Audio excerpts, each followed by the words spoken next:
The autumn wind whispered through the maple trees lining Oakwood Drive as Evan Montgomery pulled up to his childhood home. The two-story Victorian house loomed before him, its weathered gray siding and wraparound porch unchanged since he'd left 15 years ago. His mother's funeral had brought him back, but the reading of her will would determine if he'd stay. His brother John's black SUV already occupied the driveway, and he spotted Michael's motorcycle parked beneath the old oak tree. Of course they'd beaten him here, they always did. Evan killed the engine but remained in his car, hands gripping the steering wheel as memories washed over him, summer evenings on the porch, Christmas mornings by the bay window, heated arguments that ended with slammed doors and weeks of silence. The last time all three brothers had been together was at their father's funeral 20 years ago. Or rather, the man they'd been told was their father. Thomas Montgomery, the steady, quiet accountant who'd raised them, had died of a heart attack, leaving their mother Sarah to manage alone. She'd done more than manage, she'd thrived, turning their modest inheritance into a small fortune through careful investments and an uncanny business sense that none of them had known she possessed. The front door opened, and John emerged onto the porch. At 45, his oldest brother still carried himself with the same military precision he'd learned in the Marines, though streaks of gray now painted his temples. "You planning to sit out there all day?" he called, his voice carrying that familiar edge of impatience. Evan grabbed his leather briefcase from the passenger seat and made his way up the cracking concrete path. John didn't move to embrace him, offering only a curt nod. Michael's already inside with Regina. The mention of their mother's lawyer made Evan's stomach tighten. The house smelled of lemon furniture polish and the lingering sweetness of their mother's favorite vanilla candles. Michael sat in their father's old armchair, his tattoo-covered arms crossed over his chest. At 35, the youngest Montgomery brother had built a successful chain of motorcycle shops, though their mother had never quite approved of his chosen lifestyle. Regina Wallace sat primly on the sofa, her silver hair pulled back in a severe bun, a thick manila envelope resting on her lap. "Now that we're all here," she began, adjusting her wire-rimmed glasses, "we can proceed with the reading of Sarah Montgomery's last will and testament." The brothers settled into their seats, tension crackling between them like static electricity before a storm. Evan noticed how John's jaw clenched, how Michael's fingers drummed against his leather jacket. They'd all expected a simple division of assets, the house, the investments, their mother's art collection. But Regina's next words shattered that assumption. "Your mother's will contains an unusual stipulation," she announced, removing a single sheet of paper from the envelope. "The bulk of her estate, including this house and its contents, will be awarded to whichever of you can solve what she calls the family's greatest mystery. She has left a series of clues, beginning with this." Regina produced a small brass key, its surface dulled with age. "This key opens something within the house. Whatever it unlocks will lead you to the next step. Your mother specified that you have exactly 1 month to solve this puzzle. If none of you succeeds, the entire estate will be donated to charity." Michael laughed, a sharp, bitter sound. "Are you serious? Mom turned her will into some kind of twisted scavenger hunt." "This is ridiculous," John snapped, rising to his feet. "We're not children anymore. This house should be sold and the proceeds split equally." But Evan remained silent, studying the key in Regina's hand. Their mother had always loved puzzles, had taught them to solve riddles and crosswords on rainy Sunday afternoons. But this was different. This wasn't just a game, it was a message. "There's more," Regina continued, her voice cutting through the brothers' protests. "Sarah left specific instructions that you must all stay in the house during this month. If any of you leaves for more than 24 hours, you forfeit your claim to the inheritance." The silence that followed was deafening.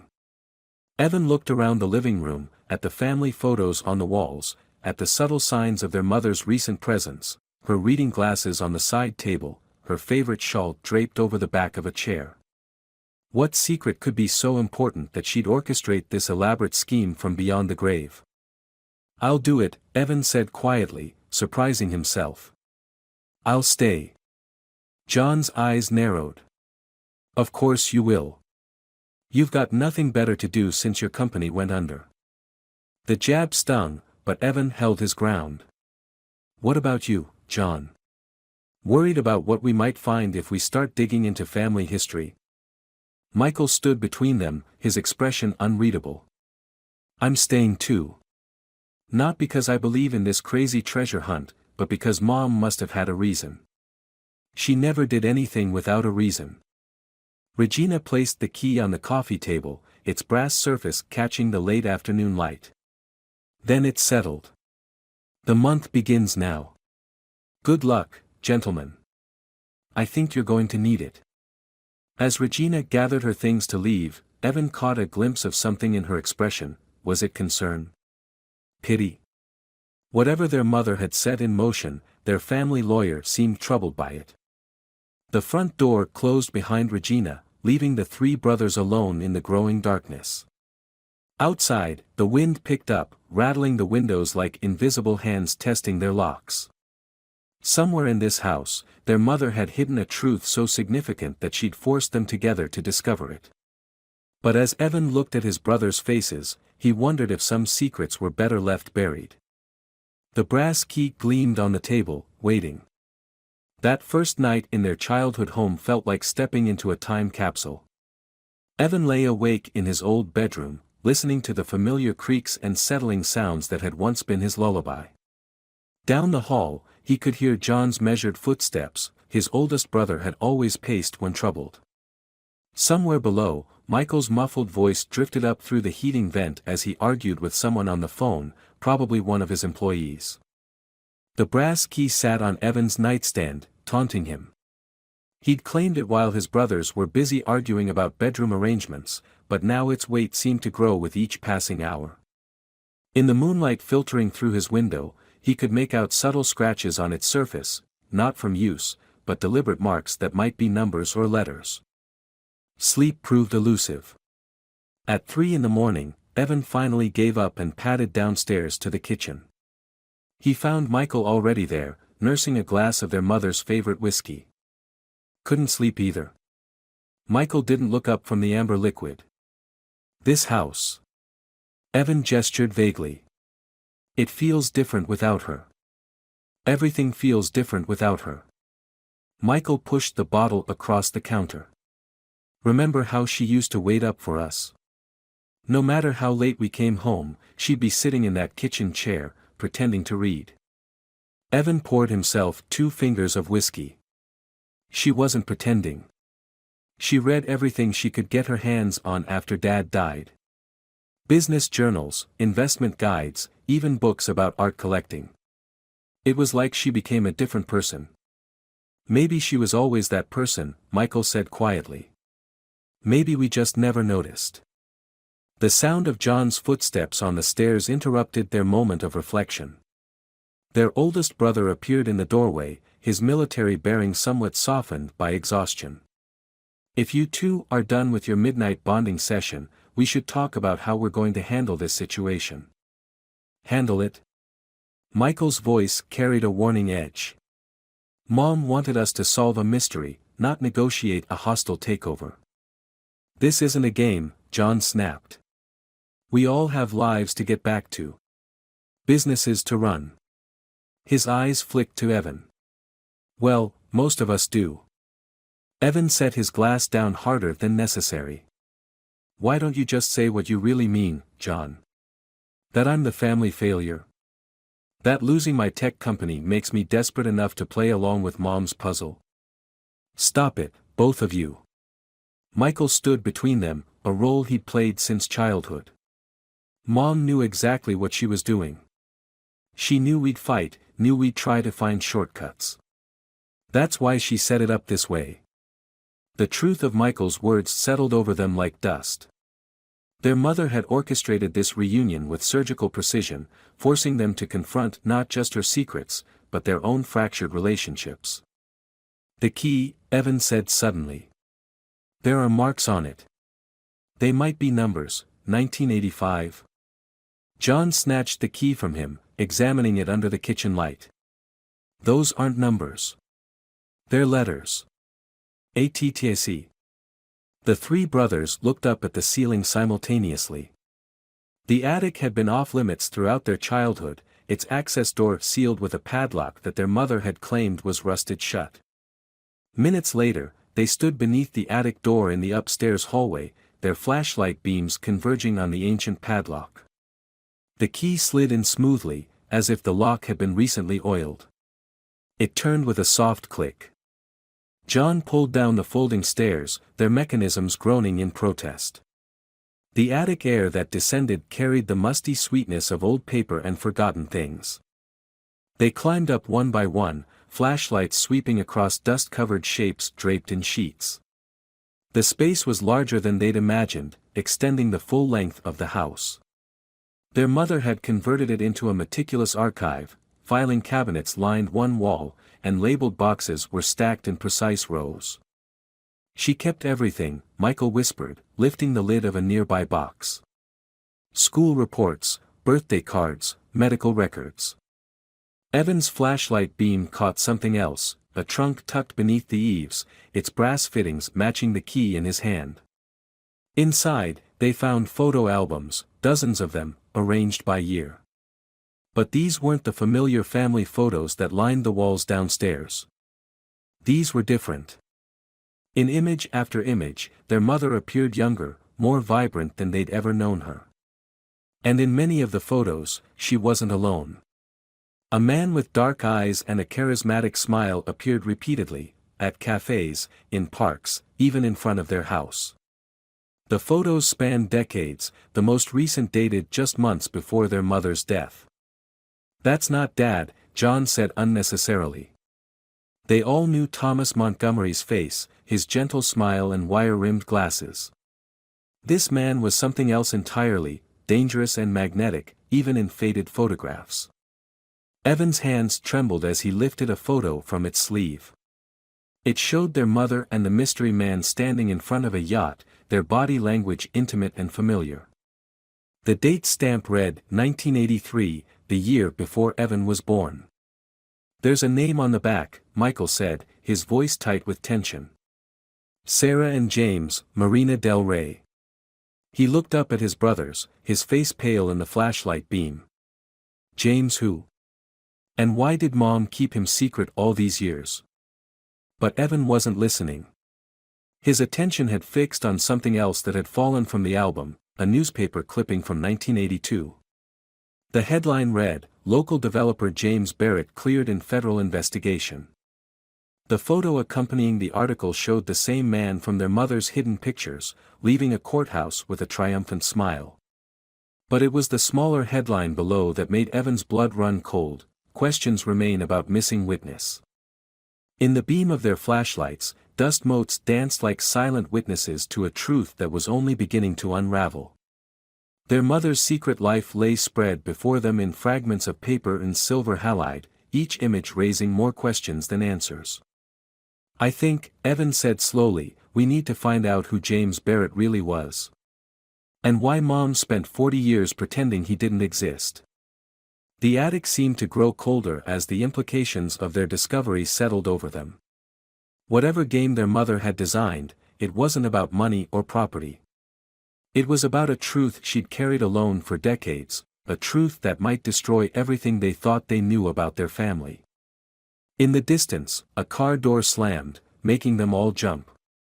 Through the small attic window, they could see Regina Wallace's silver Mercedes pulling away from the curb. She'd been watching the house, waiting to see what they would find. Dawn found the brothers still awake, scattered throughout their mother's house like pieces of a broken mirror. John stood at the kitchen window, his military posture crumbling as he stared into the growing light. Michael had retreated to the garage, where the rhythmic sound of his wrench on his motorcycle echoed his agitation. Evan sat in their mother's study, surrounded by the carefully ordered remnants of her life, trying to piece together the woman he thought he knew with the one who smiled so freely in those hidden photographs. The newspaper article about James Barrett lay on the desk before him, its yellowed edges curling like autumn leaves. He'd spent hours searching online for more information, but Barrett seemed to have vanished from public record after the 1982 investigation. The missing witness was never named, and subsequent articles only mentioned Barrett's real estate developments along the coast. She kept every receipt, every bank statement, Evan muttered, rifling through another drawer. There has to be more. There is. John's voice from the doorway made him jump. His older brother held out a leather-bound journal, its pages thick with inserted papers. Found this behind the filing cabinet. It fell when I got angry earlier. The admission of emotion, however slight, made Evan look up sharply. John's hands trembled as he handed over the journal, and Evan noticed the redness around his eyes. You've read it? Enough to understand why she did what she did. John's voice caught. Why she stayed with Dad, with Thomas. Michael appeared in the hallway, grease-stained hands shoved into his pockets. Are we actually going to talk about this? Because I've got some theories about whose son I really am, and none of them are pretty. The journal's first entry was dated June 15, 1982. Sarah Montgomery's elegant handwriting filled the pages, telling a story that made Evan's chest tighten with each paragraph. James was charming at first. Brilliant. He saw potential in everything, in properties others had written off, in business deals everyone else thought were impossible. In me. After Thomas and I separated that summer, James seemed like an answer to every prayer I'd never dared to speak. But charm can mask darkness. I discovered the truth about his businesses too late. The missing money, the threatened witnesses, the way problems seemed to disappear, along with anyone who questioned him. By then, I was carrying his child. Jesus, Michael whispered, reading over Evan's shoulder. She was pregnant when she went back to Thomas. John nodded grimly. Keep reading. Thomas knew everything. He took me back without question, helped me create a paper trail that would protect the baby, protect all of us. James had ways of finding things out, of hurting people who crossed him. But he couldn't touch a child that, according to every legal document, belonged to Thomas Montgomery. I thought it was over. For years, I believed we were safe. Then James found us again when John was in high school. He had no proof, but he suspected. The threats began, subtle at first, then more overt. Thomas stood firm, protected us all. Even after James's business associates broke Thomas's ribs in what the police called a random mugging, he never wavered. Evan's hands shook as he turned the pages. The story unfolded like a nightmare, their mother's desperate efforts to keep her family safe, Thomas's quiet heroism, and James Barrett's shadow looming over it all. Their father's heart attack in 2003 wasn't just stress and genetics. He'd spent decades living under constant threat, carrying a burden none of them had known about. The investment portfolio, John said quietly. All those business classes she took, the art she collected. She was building a fortress around us, making sure we'd be financially secure if anything happened to her. Making sure Barrett couldn't touch us through money. Michael paced the study, his movements tight with barely contained emotion. So which of us is his? Who carries that bastard's blood? Does it matter? Evan's voice was fierce. Thomas Montgomery was our father. He chose us, protected us, loved us knowing the truth might destroy everything. It matters because she set up this whole thing for a reason. John pulled another paper from the journal, a recent photograph of James Barrett, now in his 70s but still radiating that dangerous charisma. She kept tracking him all these years. The last entry was 3 months ago. Something happened that made her create this elaborate will, force us to stay here and discover the truth together. A sound from downstairs made them all freeze. Footsteps crossed the foyer, too heavy to be Regina's. The brothers shared a look of understanding that transcended their differences. Whatever was coming, they would face it together. I'll check the front, John said, his military training asserting itself. Michael, take the back. Evan, see if Mom left any other information about Barrett's current whereabouts. As his brothers moved into position, Evan caught a glimpse of their reflections in his mother's antique mirror, three men shaped by a protection they'd never known they had, united by a truth that could either heal or destroy them. The footsteps drew closer, and somewhere in the house, a door quietly closed.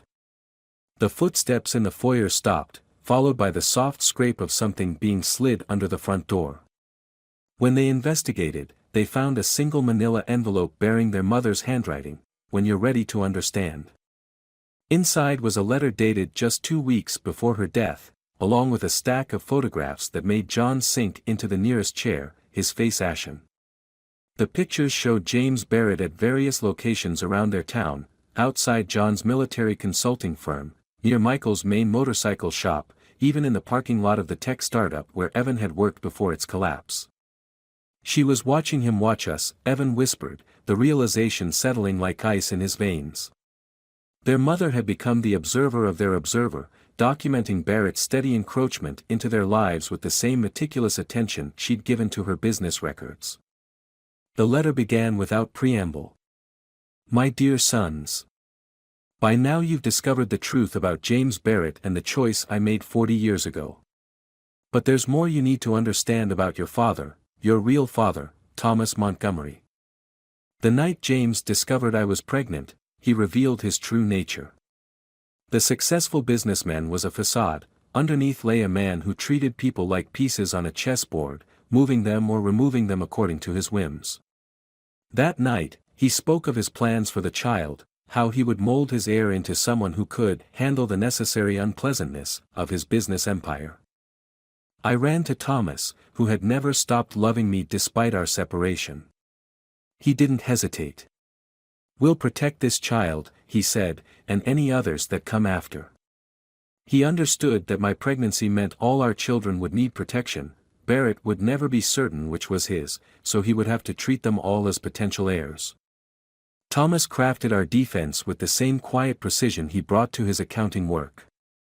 Every birthday, every school event, every family photograph became a brick in the wall between Barrett and our family. He taught each of you different lessons: John's discipline, Michael's independence, Evan's attention to detail. These weren't just parental guidelines, they were survival tools. John stood abruptly, pacing the room with military precision. The self-defense classes he insisted on. The background checks he ran on all our friends' parents. Even that summer he made us all learn to shoot, he was preparing us. Not just preparing us, Michael said quietly. He was making sure that no matter which of us might be Barrett's biological son, none of us would ever become what Barrett wanted. Evan continued reading their mother's letter. I kept watching Barrett all these years because I had to know if he ever figured it out. He came close several times. The fire at Michael's first bike shop wasn't an accident. John's training accident in the Marines had Barrett's signature. The investors who tanked Evan's company used methods straight from Barrett's playbook. But Thomas's preparations held. Each of you survived, grew stronger, became men he would have been proud of. Men nothing like James Barrett. I'm telling you this now because Barrett is dying. His empire is crumbling, and he's looking for an heir. Last month, he approached me with an offer: tell him which son is his, and he'll leave the others alone. His fortune for the truth. I refused. But Barrett doesn't accept rejection. The cancer gives him months at most, and he's becoming desperate. That's why I've created this elaborate scenario with the will. You needed to be together when you learned the truth. You needed to understand that your strength lies not in your separate lives, but in your bond as brothers. The letter ended with a series of numbers, GPS coordinates, bank account details, and access codes to what appeared to be a secure storage facility. She left us a trail, Evan realized. Everything she collected over 40 years, evidence of Barrett's crimes, names of his victims, details of his operations. Enough to destroy what's left of his empire if he makes a move against any of us. Michael's phone buzzed with a text message. His face hardened as he read it. Speaking of moves. Someone just bought out my largest supplier. They're canceling all existing contracts. My security clearance is under review, John added grimly. Got the notice this morning. No explanation given. Evan's laptop chimed with an email alert. And my old company's patents are being challenged. All of them. He looked up at his brothers. He's not waiting anymore. He's coming for all of us at once. The sound of breaking glass shattered the tense silence. Smoke began seeping under the study door, carrying the acrid scent of accelerant. From outside came the squeal of tires as a dark SUV pulled away from the curb. Mom knew, John said, already moving toward the fire extinguisher. She knew he'd try to burn it all down rather than let any of us escape his influence. As they fought the flames together, Evan realized their mother had given them one final lesson. The truth about their parentage didn't matter. What mattered was that Thomas Montgomery's quiet courage and their mother's fierce love had forged them into something Barrett could never understand, a family bound by choice rather than blood. The fire was contained quickly, but it had destroyed a section of their mother's careful filing system. Or appeared to have destroyed it. As the smoke cleared, Michael noticed something in the damaged wall cavity, a hidden safe, its door disguised as part of the wooden paneling. Inside lay another key, larger than the first, and a note in their mother's handwriting, for the final truth. But remember, some doors, once opened, can never be closed.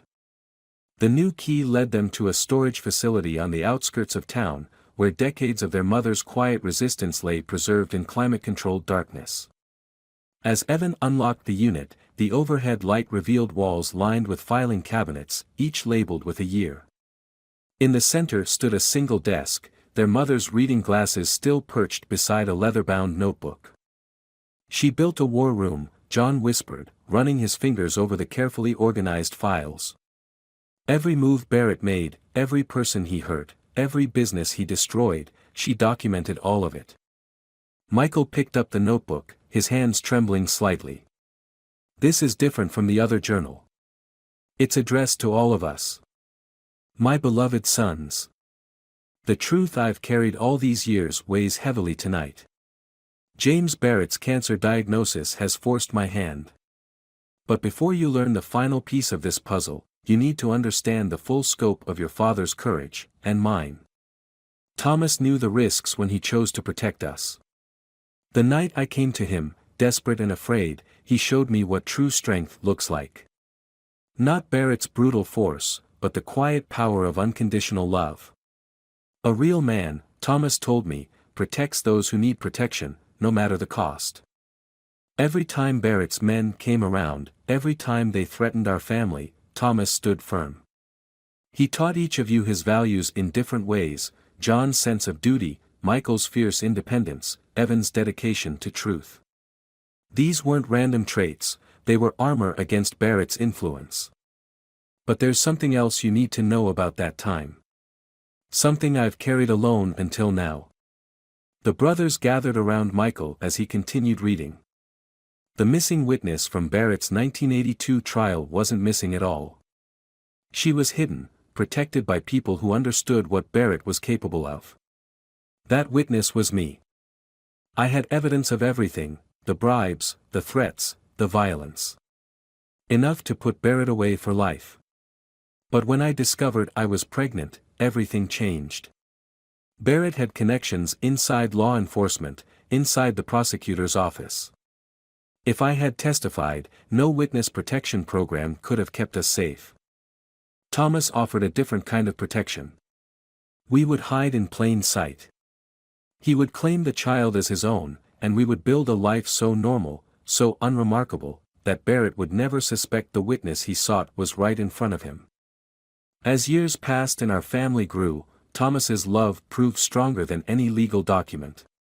He didn't care about biology. He looked at each of you and saw only his sons.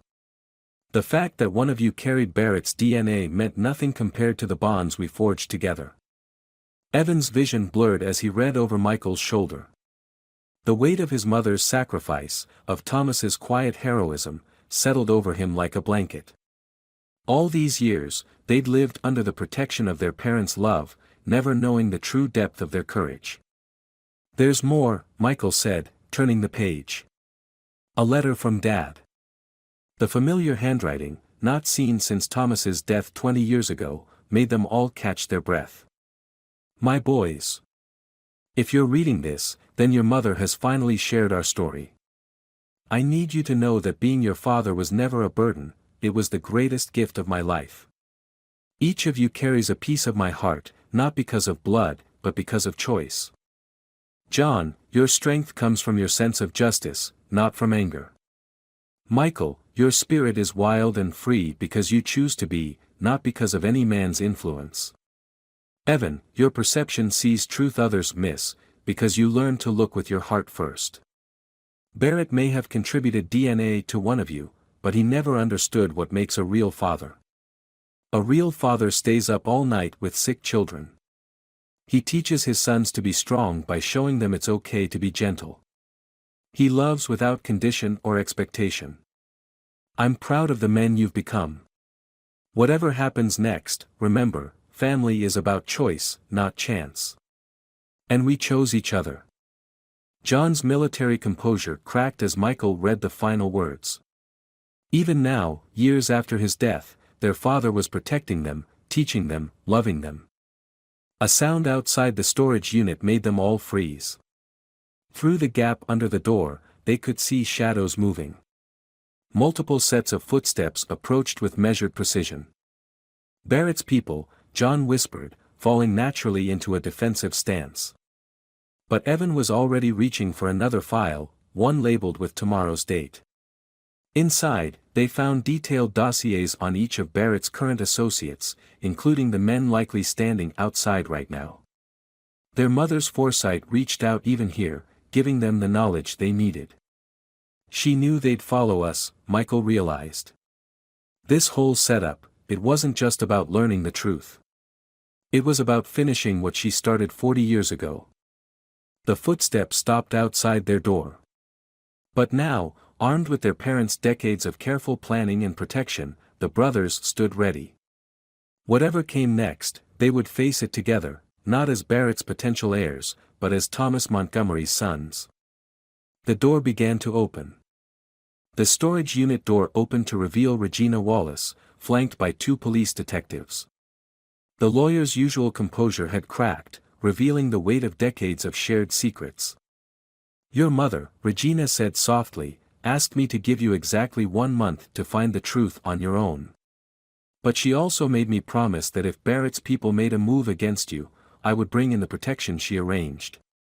The detectives introduced themselves as part of a federal task force that had been building a case against Barrett's organization for years. Their mother's meticulous documentation had been flowing to them through Regina, piece by piece, building an insurmountable wall of evidence. Sarah Montgomery, Detective Chen explained, was our most valuable confidential informant.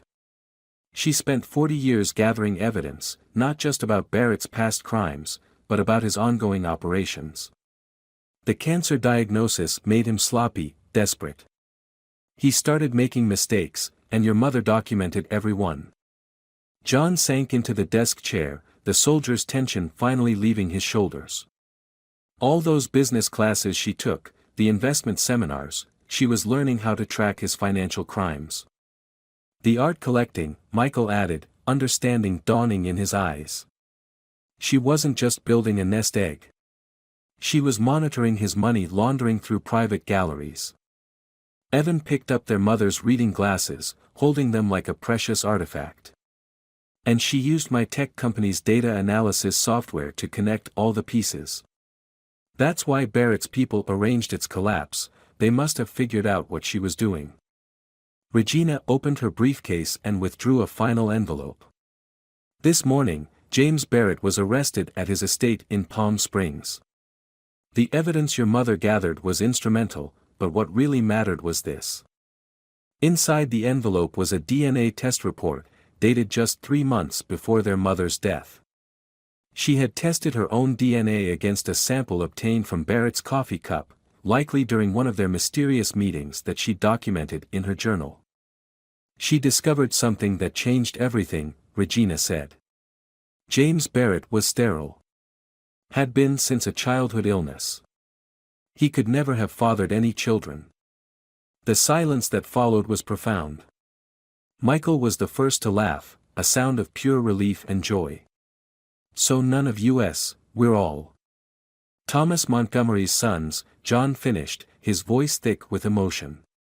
By blood as well as by choice. Your mother wanted you to find this out together, Regina explained. She knew that Barrett's empire was about to fall, and she worried that the truth about his sterility would make him even more dangerous. If he couldn't have an heir, he'd try to destroy what he couldn't possess. Evan looked at the decades of evidence surrounding them, every paper a testament to their mother's quiet courage, every file a brick in the foundation of their protection. She didn't just document his crimes. She documented our family's love story. The federal agents began carefully cataloging and removing the files, each box another nail in Barrett's coffin. But the brothers' attention was drawn to a small safe behind their mother's desk, its lock matching the key they'd found in the study. Inside lay 3 identical envelopes, each bearing one of their names in their mother's elegant script. John's hands trembled as he opened his. My dearest John. By now you know the truth, that your father was the man who chose you, loved you, and helped shape you into the protector you've become. Thomas's blood runs in your veins, but his greatest gift to you was showing how true strength lies in defending others, not dominating them. The house and everything in it belongs to all of you equally. The mystery was never about finding the right heir, it was about rediscovering your bonds as brothers. Barrett tried to tear our family apart with suspicion and fear, but love proved stronger than his threats. Your father died protecting our secret, but he lived giving you something far more precious, the knowledge that real family is built on choice, sacrifice, and unconditional love. Every time you stood up for your brothers, every time you put their safety before your own, you honored his legacy. The money I've set aside for each of you is not an inheritance, it's seed for your future. Planted with the same courage and love that your father showed when he chose to become your dad. Let it grow into something that protects and nurtures others, as we protected you. Remember, strength flows from love, not fear. Power comes from lifting others up, not pushing them down. You are your father's sons in every way that matters. With eternal love. Mom. Michael's and Evan's letters carried similar messages, each acknowledging their unique strengths and the special ways Thomas had shaped their characters. As they read, years of unspoken fears and hidden doubts dissolved in the light of their mother's final gift, the unshakable certainty of their place in the family. Outside, the autumn wind had softened to a gentle breeze. The federal agents finished loading the last of the evidence, and Regina prepared to leave. But she paused at the door, turning back to the brothers with tears in her eyes. Your mother asked me to tell you one last thing, she said. The combination to the house safe, the one behind the painting in the study, it's your birthdays. All 3 of them, because she knew you'd need all 3 to open it. She said you'd understand what that means. The brothers shared a look of profound understanding. Even in death, their mother was teaching them that their greatest strength lay in their unity. Barrett had tried to divide them with secrets and suspicion, but their parents had woven them together with threads of sacrifice, protection, and unwavering love. That evening, they sat on the porch of their childhood home, sharing their father's favorite whiskey as the sun set. The house behind them held no more secrets, no more hidden pain. It was simply home, a testament to 2 people who had chosen love over fear, protection over power, and family over fortune. To Mom and Dad, John proposed, raising his glass. Who taught us that the strongest families are built by choice? To the best kind of inheritance, Michael added. The kind you carry in your heart. Evan looked at his brothers, seeing in them all the quiet strength their father had planted, all the fierce protection their mother had nurtured. To us, he said simply. Thomas Montgomery's sons, by blood, by choice, and by love. The autumn wind carried their words away, but the truth they had discovered remained, strong as the foundations of their family home. Some legacies are written not in wills or DNA, but in the countless small acts of love that shape us into who we are meant to be.